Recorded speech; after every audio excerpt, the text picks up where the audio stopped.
lahan, cetak sawah. Sekarang stok aman, sekarang tinggal satu langkah lagi, itu pasar. Kita akan perbaiki. Kalau ini semua sehat, ekosistemnya bagus, insya Allah ke depan ketahanan pangan Indonesia semakin kuat.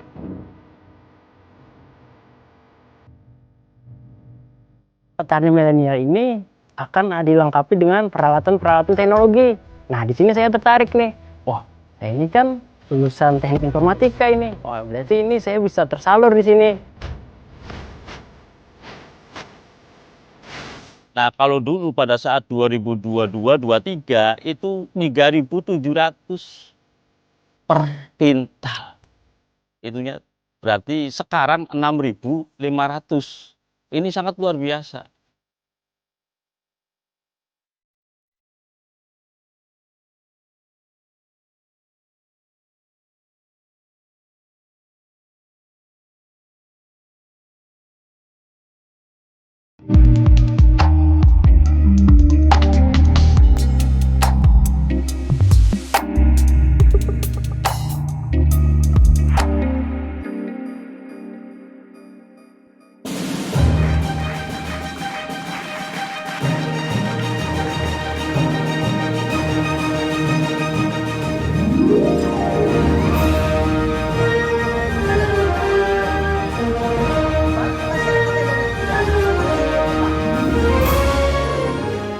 Kita harus mampu memproduksi dan memenuhi kebutuhan pangan seluruh rakyat Indonesia. Kita swasembada pangan itu prioritas dasar karena situasi global. Setiap keluarga, setiap masyarakat bisa ikut serta dalam kebangkitan bangsa Indonesia.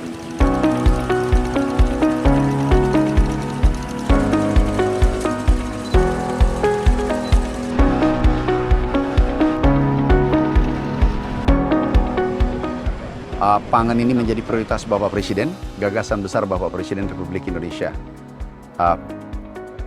Ini 10 bulan terakhir sudah dibuktikan apa yang disampaikan Bapak Presiden arahannya kepada kami. Regulasi ada 17 regulasi yang direvisi, diperbaiki.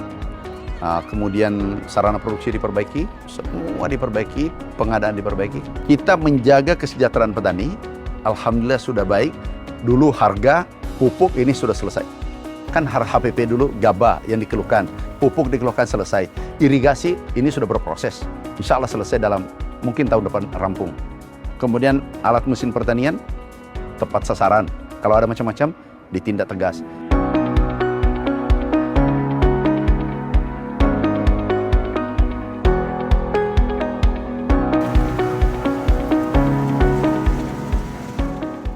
Sekarang stoknya banyak.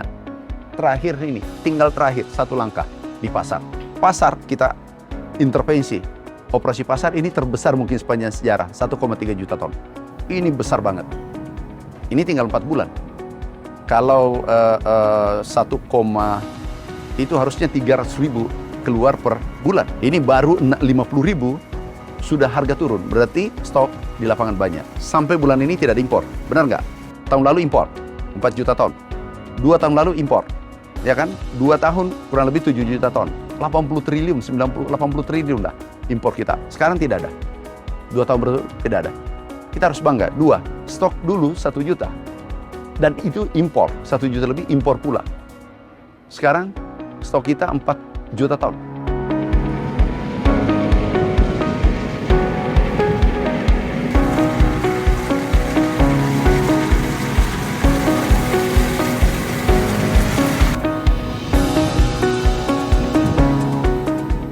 Jadi kita ke depan ingin memperbaiki ekosistem pangan yang sehat. Mulai dari hulu sampai hilir. Cukup dinamis ya kondisi pangan Indonesia. Contoh, minyak goreng, kan ada yang mengatakan nih, kalau produksi tinggi harusnya harga turun. Aku tanya, minyak goreng, Indonesia adalah produsen nomor 1 dunia. Mensuplai ke dunia, tapi pernah langka. Dan hari ini pun harga naik. Jadi ada distorsi kan, ada anomali kan. Nah ini yang kita mau beresin dengan membangun ekosistem pangan yang sehat. Mulai dari hulu pupuk sudah selesai, sarana produksi, kemudian irigasi, kemudian opla, optimalisasi lahan, cetak sawah. Sekarang stok aman, sekarang tinggal satu langkah lagi, itu pasar kita akan perbaiki. Kalau ini semua sehat, ekosistemnya bagus, insya Allah ke depan ketahanan pangan Indonesia semakin kuat.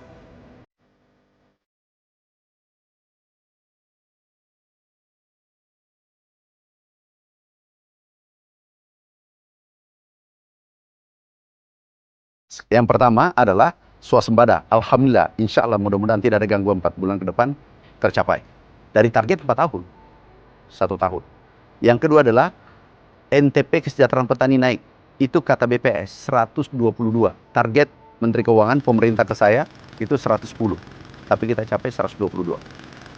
Kemudian yang ketiga, pertumbuhan ekonomi tertinggi. Kalau desa kuat, kabupaten kuat, provinsi kuat, Indonesia kuat. Jadi kita harus perkuat pangan di desa.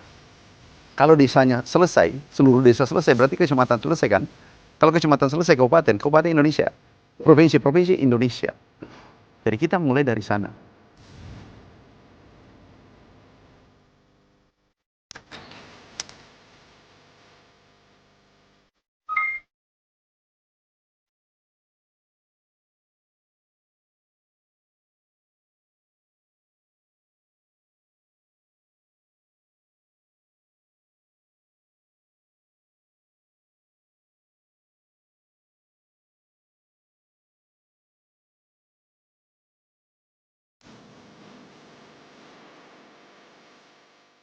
Kalau kita bicara swasembada itu artinya kan kita harus cukup, merata, kemudian bergizi, aman dan bergizi, serta terjangkau oleh seluruh masyarakat. Nah, bagaimana ini bisa tercukupi? Sebenarnya cara yang paling tepat kan hanya bagaimana kita meningkatkan produksi. Nah, meningkatkan produksi itu caranya juga satu, bagaimana kita meningkatkan produktivitas per hektar. Kemudian yang kedua, kalau kita bicara beras ya, bagaimana kita meningkatkan luas panennya.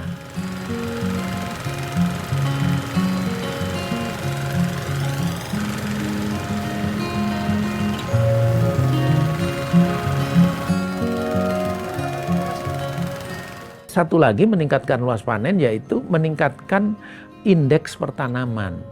Yang tadinya tanam 1 kali, bagaimana bisa tanam 2 kali.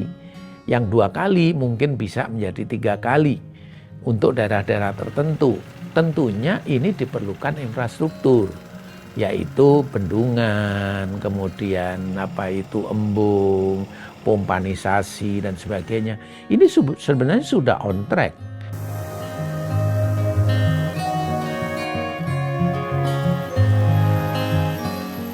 Dari dulu dari olah lahan aja sudah capek, manual olah lahan, untuk tanamnya juga manual, sampai panen pun manual kalau di tempat kami ini.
Tanah laut ini memiliki luas wilayah 363.000 hektar. Dari 363.000 hektar, wilayah tanah laut ini terdiri dari 264.100 itu adalah wilayah perkebunan dan pertanian. artinya 72% dari wilayah tanah laut itu adalah wilayah perkebunan dan pertanian. Kami di pemerintah sini mendapat bagian pertama di tahun 2025 ini lebih kurang 4.100 hektar untuk cetak sawah rakyat. Terrealisasi saat ini baru 3.800 hektar untuk CSR yang sedang pelaksanaan proses cetak sawah tersebut dan ada proses penanaman.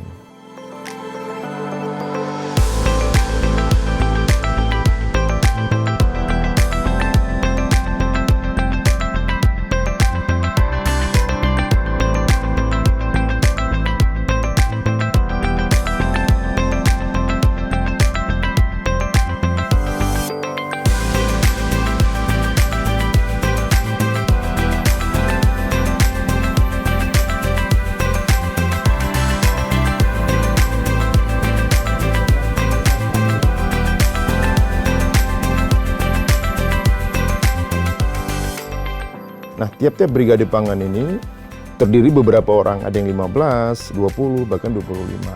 Nah, brigade pangan inilah yang langsung membantu, baik itulah masyarakat maupun kelompok-kelompok tani juga tergabung di dalam itu untuk mereka berpartisipasi dapat menghasilkan.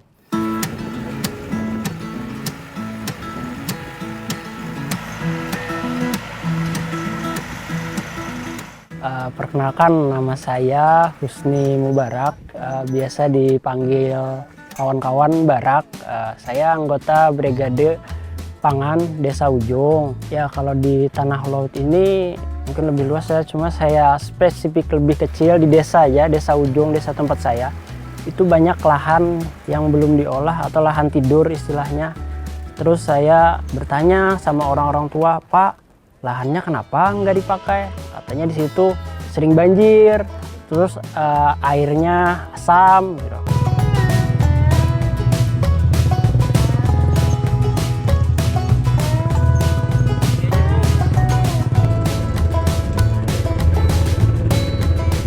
Lahan ini yang digunakan sekitar 359. Jadi yang sudah dikerjakan itu hampir 20 hektar lebih untuk di Desa Ujung. Dan juga ini pertama kalinya tanam padi pakai drone.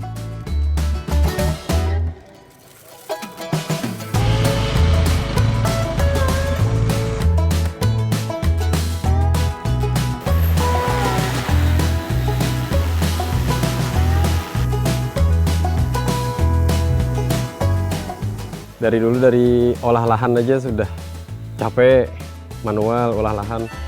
Untuk tanamnya juga manual, sampai panen pun manual. Kalau di tempat kami ini kita pakai biasanya kalau nggak pakai arit pakai apa itu ranggaman itu.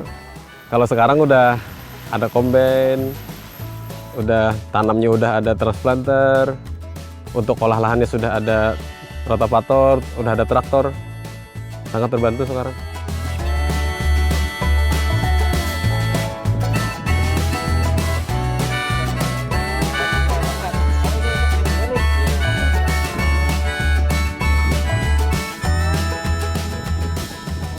Petani milenial ini akan dilengkapi dengan peralatan-peralatan teknologi. Nah, di sini saya tertarik nih. Wah, saya ini kan lulusan teknik informatika ini. Wah, berarti ini saya bisa tersalur di sini pendidikan saya. Nah, jadi saya ikut, saya coba, boleh nggak masuk? Coba aja dulu. Nah, saya sangat tertarik dengan kecanggihan ini karena kan saya sebagai kaum milenial sering buka handphone, lihat di internet, di luar sana kok canggih. Dengan peralatan modern seperti drone dan lain-lainnya, nah, tentu saya sangat senang dan saya tentunya ingin bergabung lah, ikut serta dalam mensukseskan, apalagi ini kan tentang sewa sembada ya itu. Nah, saya juga ingin ikut serta dalam itu.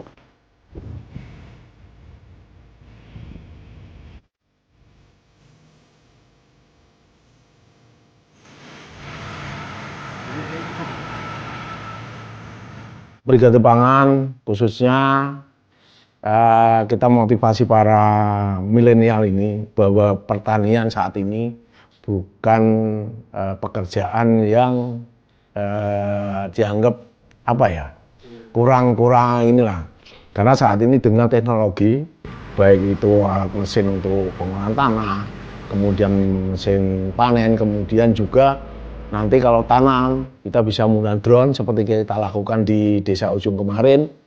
Ini mudah-mudahan para milenial semua tertarik bahwa pertanian saat ini keren.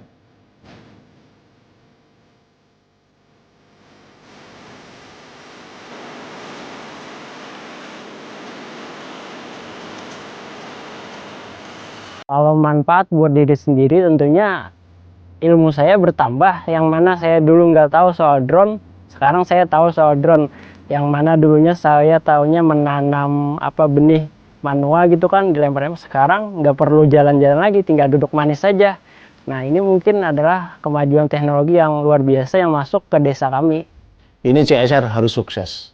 Dan tanah laut ini dengan menambah nanti CSR ini menambah luas baku sawah. Ini bukan sekedar nanti juga meningkatkan produksi untuk swasembada pangan, juga nanti meningkatkan pendapatan petani dan akan menggerakkan perekonomian masyarakat, khususnya perekonomian di pedesaan.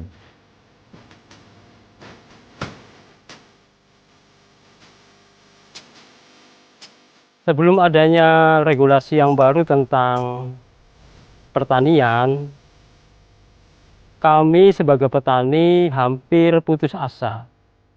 Karena ujung tombak dari usaha apapun adalah pasar.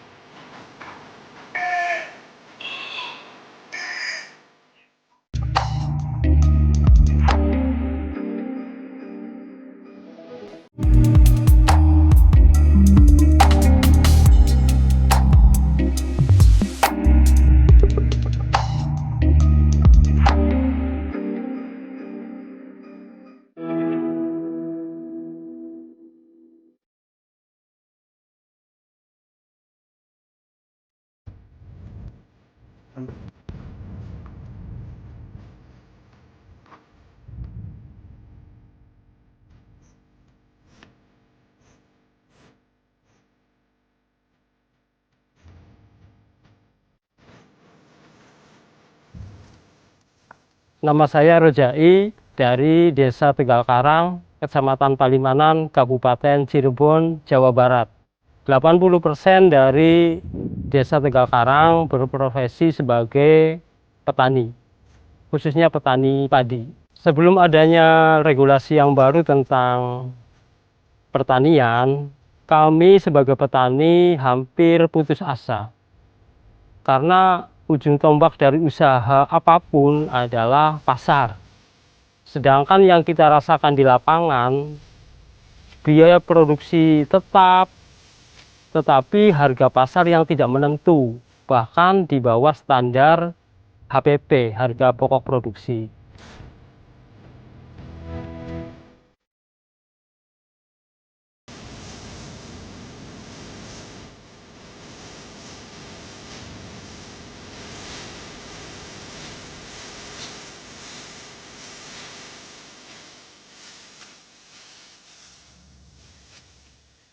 Pak Prabowo, Bapak Presiden menetapkan HPP 6.500, kemudian Bulog juga mengadakan sergap. Ini adalah bukti real bahwa betul-betul mau mengetaskan para petani. Dengan adanya Bulog, kita tidak pusing-pusing memikirkan mau jemur di mana, mau jual berapa.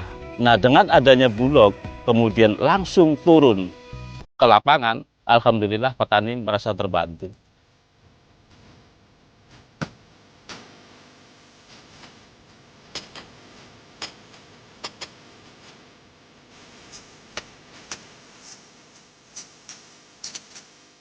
Kalau sebelum harga 6.500, kan waktu itu juga penyerapan kita masih dalam bentuk GKG dan beras.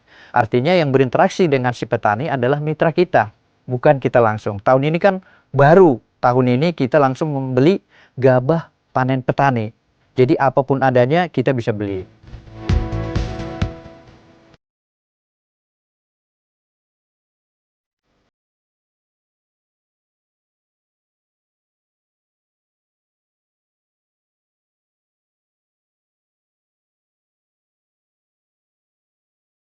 Karena kenaikan dari harga. dampaknya kami merawat lahan pertanian pun nambah semangat. Dan dampaknya produktivitas dari hasil padinya juga meningkat. Karena keseriusan kami untuk menggarap lahan dengan kepastian harga. Dulu standar itu 5-6 ton per hektar. Sekarang teman-teman ada yang nyampe 8 sampai 8,5 ton per hektar.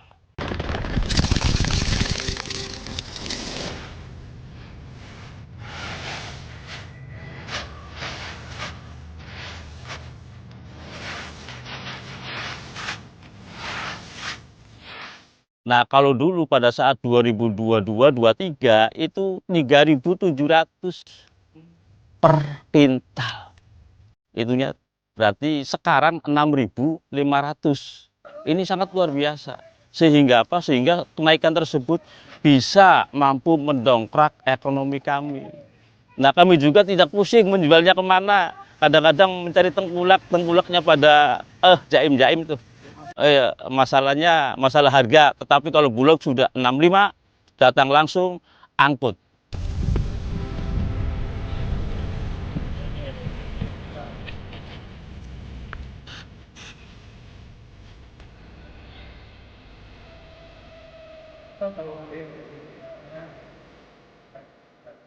Tim jemput gabah inilah yang akan membeli gabah petani secara langsung.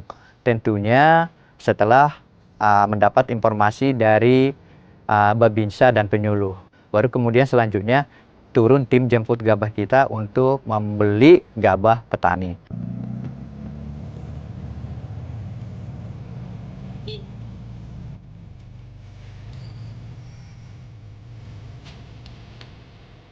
Petani pegiat secara langsung, kalau kita bicara RDKK ya, itu jumlahnya 169 petani yang masuk RDKK. Artinya petani yang langsung menggarap, tetapi banyak penduduk yang ikut berkecimpung di pertanian juga, yang jadi buruh tanam, buruh babat, terusan yang terlibat di gerabak.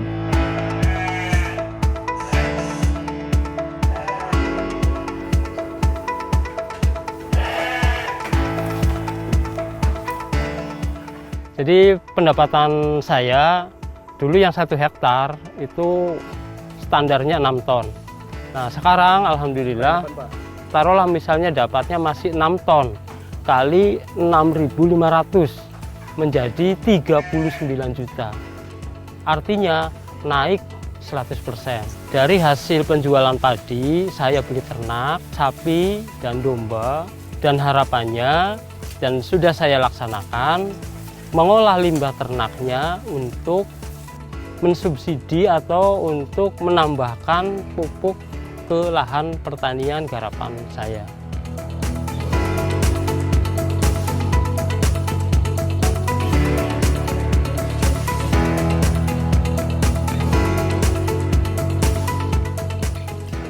Saya sebagai petani sangat berterima kasih ke pemerintah mendukung sepenuhnya sehingga kesejahteraan kami lebih meningkat dari yang sebelumnya. Semoga apa yang telah dilaksanakan bisa ditingkatkan, dan harapan kami ke pemerintah, kami juga sebagai petani ingin ditingkatkan kemampuan untuk menjadi petani yang profesional, petani yang maju, mandiri, dan modern.